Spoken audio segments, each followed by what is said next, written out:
les amis, bon je suis chez moi, il est 16h28, j'ai passé la journée, il y a un truc qui bug là. Donc j'ai travaillé aujourd'hui chez moi, donc j'ai passé la journée à travailler, ensuite j'ai bougé à Nice, et là je suis rentré chez moi. C'est la folie, on vient de lancer un nouveau produit aujourd'hui, donc le lancement de produit c'est toujours la folie, donc là c'est incroyable, il y a beaucoup de choses à gérer, il y a beaucoup de travail, mais on est là. Objectif 1 million de points ce mois-ci, 1 million d'euros hors taxe de chiffre d'affaires, donc plus qu'1 million TTC. Hashtag, on va le faire. On va le faire ou pas? Hein? On y arrive, on y arrive. Bon, aujourd'hui, les amis, je vais m'adresser parce que je reçois plein de messages en privé, je ne peux pas répondre à tout le monde. Mais aujourd'hui, je vais justement essayer de répondre à plein de questions que j'ai de comment il y a beaucoup de personnes qui se demandent le marketing de réseau, etc., etc., etc. Je vais vous dire un petit peu, je vous ai expliqué dans une vidéo, je crois que c'était la 2 ou la 3, qu'est-ce que c'était concrètement le MLM, le marketing de réseau. Et là, je vais essayer de vous expliquer un petit peu comment, selon moi, encore une fois, ça n'engage que moi ce que je vous partage, comment choisir une bonne société, quels points regarder, etc., etc. Donc, il n'y a pas de. Déjà, il faut savoir un truc, c'est qu'il n'y a pas de bonne ou de mauvaise société. Bon, il y a des sociétés qui sont vraiment pourries, mais je les compte même pas, hein. Les trucs illégaux et tout, etc. Ça, je compte même pas. Mais vraiment dans la vraie industrie du marketing de réseau, les vraies sociétés, il n'y a pas de bonne ou de mauvaise société. Une société de marketing de réseau, c'est un véhicule, c'est une voiture. Et cette voiture est censée nous amener quelque part. Et ce quelque part, c'est nos objectifs. Et il y a des personnes qui aujourd'hui choisissent un véhicule suivant l'objectif qu'ils ont. Et les objectifs de chacun ne sont pas les mêmes. Il y a des sociétés qui sont excellentes pour faire ce qu'on appelle des coûts financiers.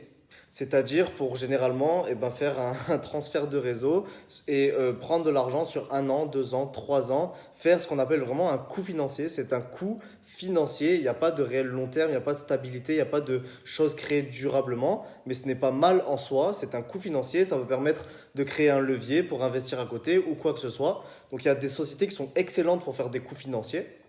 Et à l'inverse, il y a d'autres sociétés qui sont très bonnes, peut-être qui vont mettre un petit peu plus de temps à démarrer, je ne sais pas, mais qui sont très bonnes pour aller chercher le côté périn d'une société, la stabilité, la longévité. La longévité, bon bref, j'arrive pas à le dire, vous m'avez compris. Donc vraiment pour créer quelque chose de stable, de durable sur 5 ans, 10 ans, 15 ans, 20 ans et pourquoi pas plus. Donc vraiment créer vraiment une machine financière qui va créer une rente et voilà. Vraiment sur le long terme. Comme si on investissait aujourd'hui en immobilier, dans 20 ans, on a encore notre appartement. Demain, tu démarres une société de MLM que tu veux viser sur le long terme, et peut-être que dans 10 ans, 15 ans, ta position, ton réseau, comme de l'immobilier, te apporte une rente mensuelle tous les mois. Voilà. Donc ça dépend un petit peu les visions qu'on a. Maintenant, selon moi, il y a plusieurs points à étudier pour garder une bonne société de marketing de réseau et je vous partage ma vision à moi. Donc moi, ma vision à moi, c'est le long terme. Je ne suis pas du tout pour le côté vraiment coût financier parce que je trouve que ça a du bon, mais ça a beaucoup de choses qui sont destructrices. Donc je suis à l'inverse de la vision du coût financier où on reste 2 ans dans une société, on se gave les couilles et on part ailleurs. C'est complètement à l'inverse de ma vision. Donc je vais vous partager ce que moi j'entends pour créer un empire. Et quand je dis un empire, je pèse mes mots. Je ne mets pas beaucoup d'énergie parce que je suis fatigué, j'ai fait beaucoup de choses. Mais je pourrais mettre de l'énergie tellement ça me tient à cœur ça. Donc vraiment créer un empire dans le marketing de réseau, vraiment sur le long terme, stable, durable, changer des vies, changer sa vie, apporter de la valeur, contribuer, créer, ça se fait pas en 1 an, ça se fait en des mois, en des années, ok? Donc il faut quelque chose de long terme. Et selon moi, il y a plusieurs points à étudier pour justement une bonne société de marketing de réseau. Numéro 1, je vais vite parce que ça pourrait durer des heures. Je peux même faire une formation dessus tellement ça pourrait être long.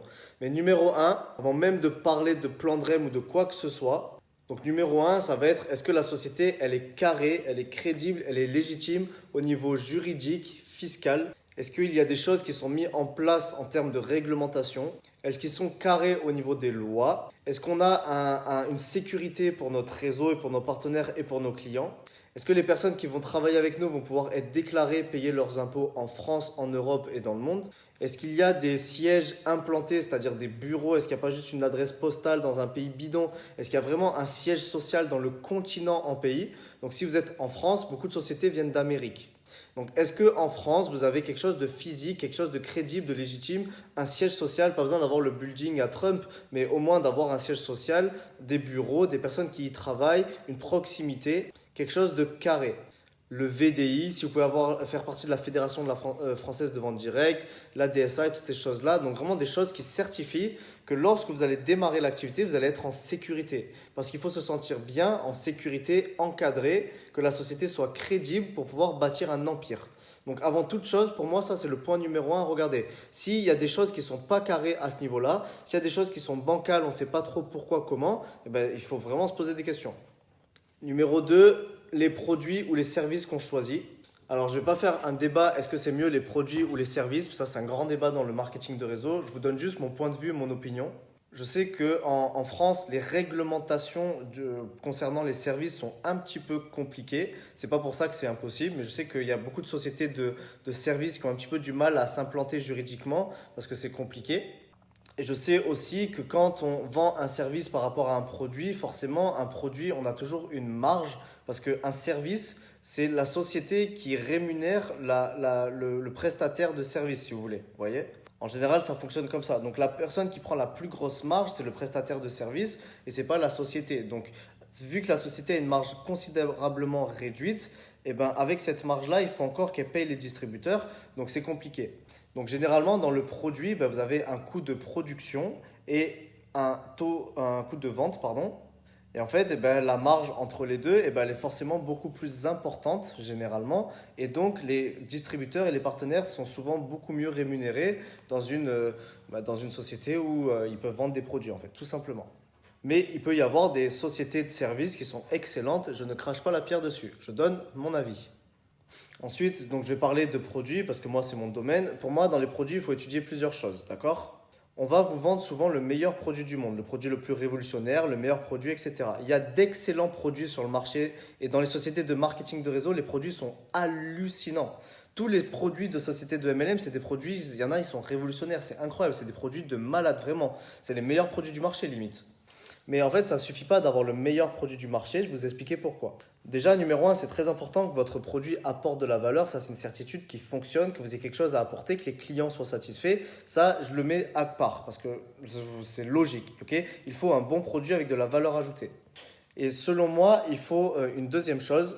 Il faut que les produits soient grand public. S'ils peuvent être grand public, s'ils peuvent viser plusieurs personnes, s'ils peuvent faire en sorte que beaucoup de personnes peuvent l'acheter, ben vous pouvez faire en sorte que beaucoup de personnes puissent le vendre. C'est logique. Si vous vendez, je ne sais pas moi, des hameçons de canne à pêche pour pêcher à la mouche, vous êtes dans un secteur de niche, vous allez viser que les personnes qui pêchent, mais qui font de la pêche à la mouche et qui veulent cet hameçon-là. Donc vous réduisez. Donc votre produit, il a une demande qui est réduite.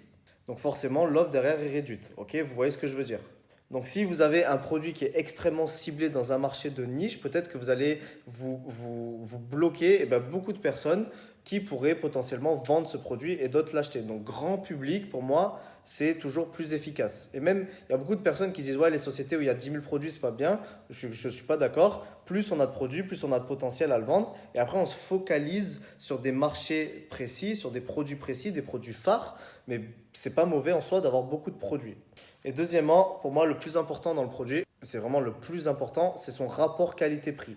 Dans rapport qualité-prix, ne me faites pas dire ce que je n'ai pas dit. Je ne vous ai pas dit qu'il faut des produits vendus au souk, au marché, qui coûtent 3,50 € et que ça l'aide bien. Non, dans rapport qualité-prix, il y a qualité dedans.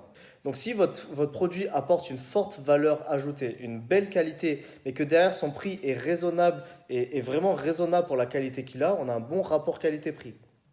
Donc pour moi, il faut très important regarder dans le produit le coût qu'il a. Parce que le but du marketing de réseau, c'est de créer une rente, de créer des gens qui achètent un produit, qui recommandent un produit, qui font du bouche-à-oreille pour un produit. Si votre produit il coûte 800 000 €, les gens vont avoir du mal à le vendre et à l'acheter, forcément. Okay, donc, je résume plutôt pour le produit. Moi, je suis plus orienté pour des produits, bien que je ne sois pas fermé au service, mais je suis plus orienté pour des produits pour plusieurs raisons que je vous ai énumérées et d'autres. Je pense que des produits qui sont grand public sont plus efficaces et je pense que, ça j'en suis sûr, j'en suis convaincu, que le rapport qualité-prix est la base et que ça doit être vraiment un critère clé dans la recherche de vos produits.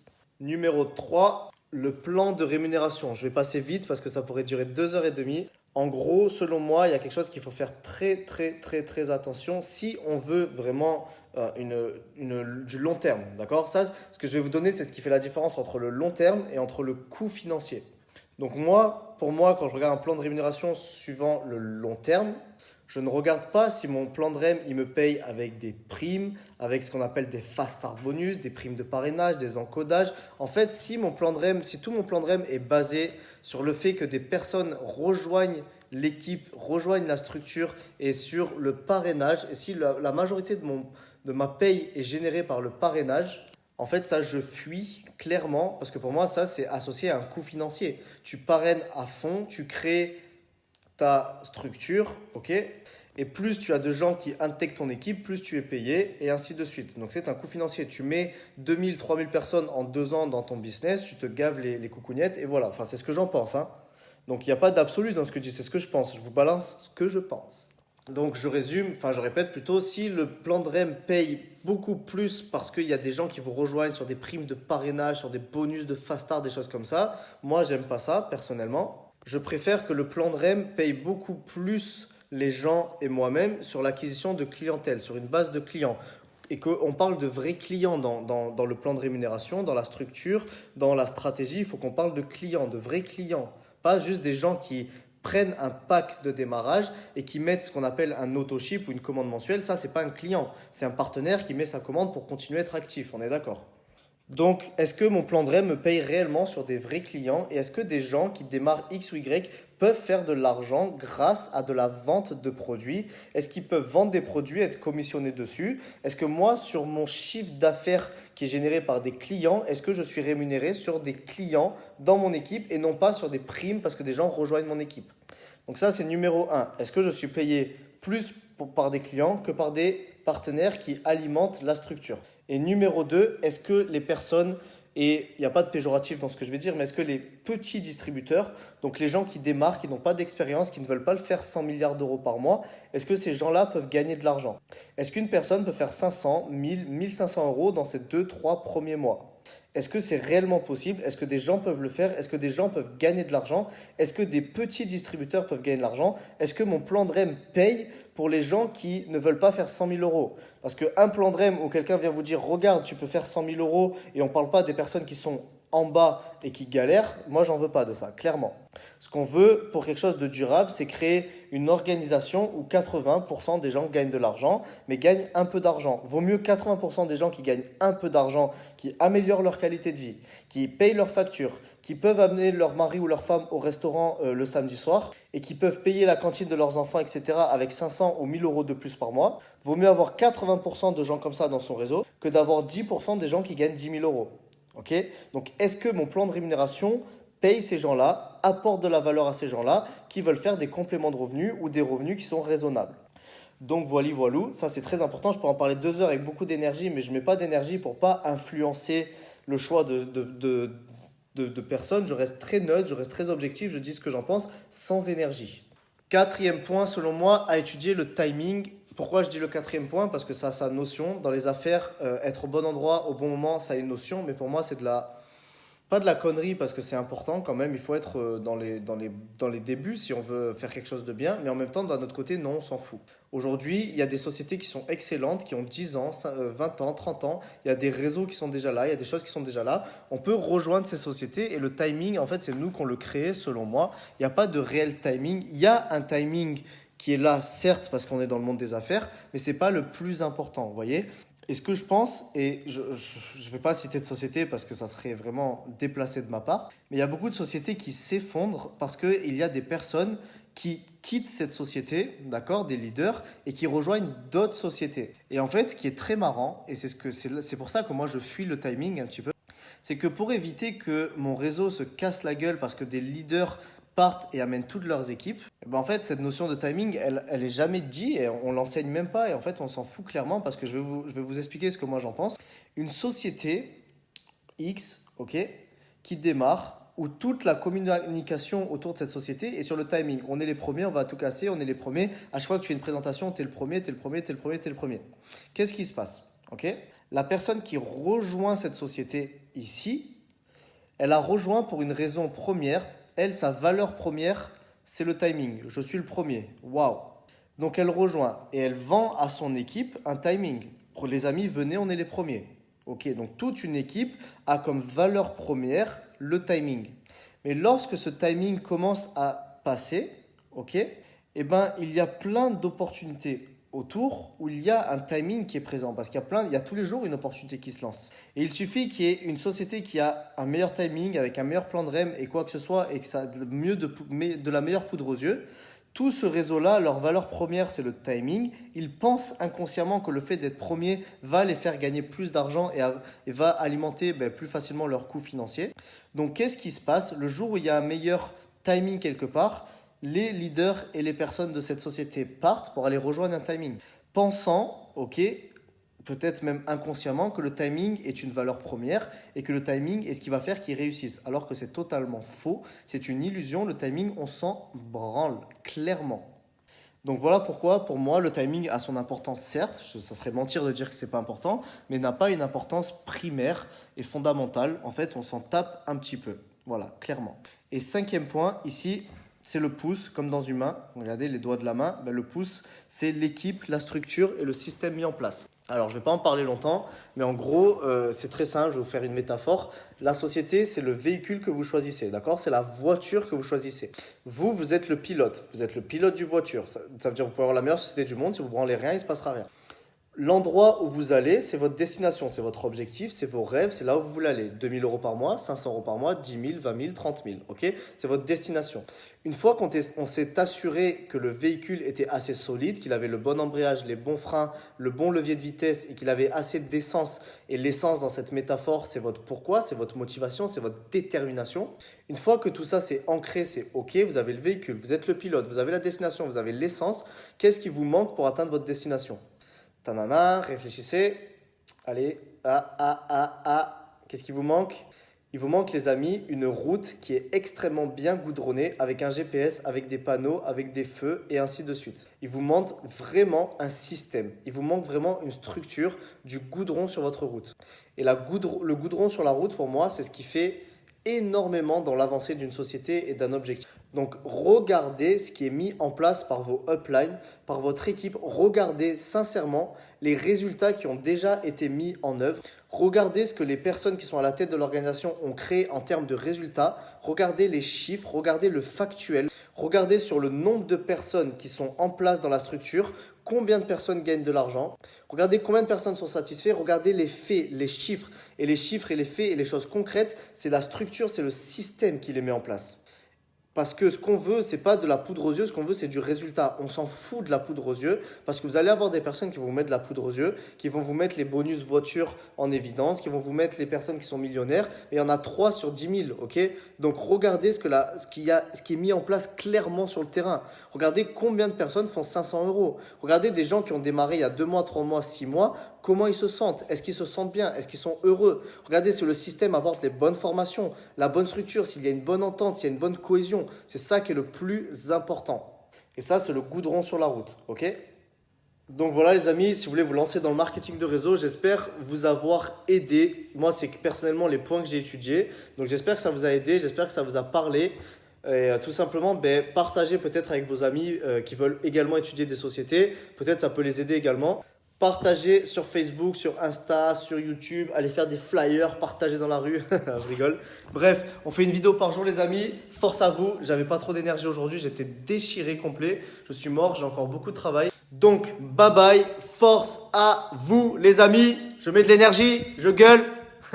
Et allez voir si vous n'avez pas vu les autres vidéos. Il y a beaucoup de valeur, il y a beaucoup de choses qui peuvent vous apporter. Abonnez-vous à la chaîne.